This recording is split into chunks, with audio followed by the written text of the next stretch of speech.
ይኸውልሽ እህቴ ኦሮሞፎቢያ እዚህ ሀገር በጣም ጽድ ከመስደዱ የተነሳ ኦሮሚያ ውስጥ ትንሽ ችግር ሲፈጠር ሰማይ ደርሶ ይጮሃል። ግን የዚህ አይነቱ ድርጊት ጥላቻውን አያባብሰውም። ለዛ ነው መኮነን ያለበት። ይኮነናል። ግን ጥላቻውን የሚያባብሰው የቱ እንደሆነ ታውቂያለሽ? አንድ ቦታ የሚደረግን ኩነኔ በጣም አጋኖ አንድ ቦታ የሚደረግን እንደ ጻድቅ ማየት። ባለፉት 2 ዓመታት ሽግግሩ ስለነበርን ብዙ ግጭቶች ተካሂደዋል በሁሉም ክልሎች ኦኬ። ለምሳሌ በሶማሌ ክልል አብዲሌ መጨረሻ ስልጣን ሊለቅ ሲል የነበረው ብቻ ነው ሲወራ የነበረው። 2500 ሰው እኮ ነው የተገደለው በእና አብዲሌና ጀነራሎቹ ሲያደርጉ በነበረው። ምን ይሄ የጂጂጋው የከተማው ሰው ብቻ ነው እንደ የሚነገረው? ድንበሩ ላይ ያለቀው ምስኪንስ ለምን ነው የማይነገረው? ሌላ ለምሳሌ የጌዶ መፈናቀል ውቁ ተባለ፣ አሁን ተረሳ። ዋይ ለዛ ጊዜ በዛ ጋር ያለውን የጉጂ ኦሮሞ ለመወንጀል ስለተፈለገ ብቻ ነው የሚያስጮሁት። ለኔ ሻሸመኔም ላይ ይሁን ባህር ዳርም ላይ ይሁን ኤቭሪዌር ሰዎች መገደል የለባቸው። ወንጀል ሲፈጸም መኮነን አለበት። ፌር መሆን አስፈላጊ ነው። አለበለዚያ ግን አንድ ቦታ ብቻ የምትናገሪ ከሆነ የጥያቄው የጀስትስ የፍትህ ጉዳይ መሆን ይቀርና የፖለቲካ ጉዳይ ስለሚሆን በአካባቢው ስሙ የሚጠራው አካባቢው ህዝብም ፍትህን ከመፈለግ ይልቅ ዲፌንሲቭ ሆኖ ጣት የሚቀሰርብኝ ለፍትህ ሳይሆን ፖለቲካሊ እኔን ለማጥቃት ነው ስለሚል ፍትህን ከመሻት ይልቅ እንዳውም ጸረ ፍትህ ሆኖ የሚሄድበት ሁኔታ ይፈጠራል። እርጋላን ተይዘን ሶሻል ሚዲያ ራ ፌስቡክ ራ ጅርተን የሬ ወዱ ነምኒ ቢልቢሌን ነጋፈታ ጆለን ገማገመና ወጭቱን ተኩማ ኦሮሞ ዲጉፍ ደምቲ ኦሮሞ አዳም ቢትነሱፍ ደምቲ ወሪ ጎሳ ወሊ ሀሰው ኩን ወሪ አመንቲ ወሊ ሀሰው ኩን አንጃን አኒ ገሩ ማሊን ጃን ተኩማን ኦሮሞ ዲጋ ወሬ ገምቶታ ሰኒቲን ለፌ ኢሳኒቲን ሂዳሜ ከንበረበራን ሂንጨብኔ መሌ kan shakla takka suphee irraa ijaaramee duriyyeen internet irraa afaan bandeef diigamu akkan taane wal yaadachiisuun barbaachisaadha.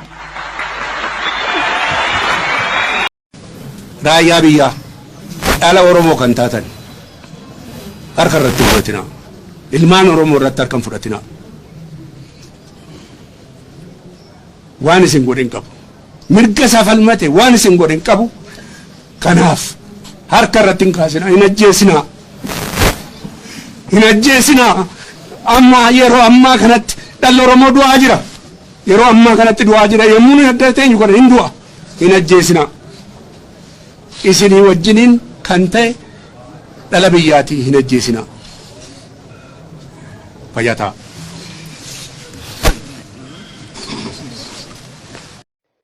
Faashisti Teediroos kan ilmaan raayyaa harkaaf harma mure mootummaan Abiy rifeensa isaa qabeenya Oromoo guddaatti kaffalee biyya Ingilizii biyya kanatti deebise. Nuti immoo Oromootu karaa laalaa hafaa haa jiraatu sin jiraatiinis bakka na dhiigan madaa bu'e nutti maannaan nu dhoksan.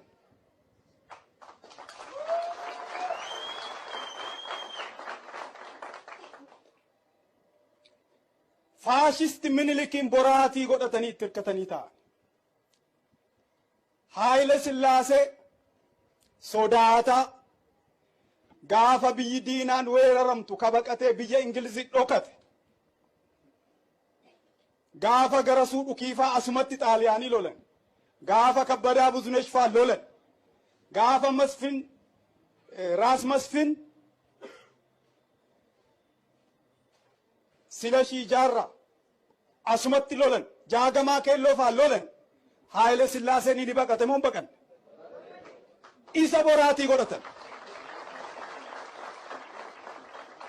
Sodaataa faarfatanii, faashistii faarfatanii. Irreecha darbe Finfinneetti kabanyee miti. Mana hidhaa taa'een argaa ture. Bareedaa. akkanattuu haa ta'u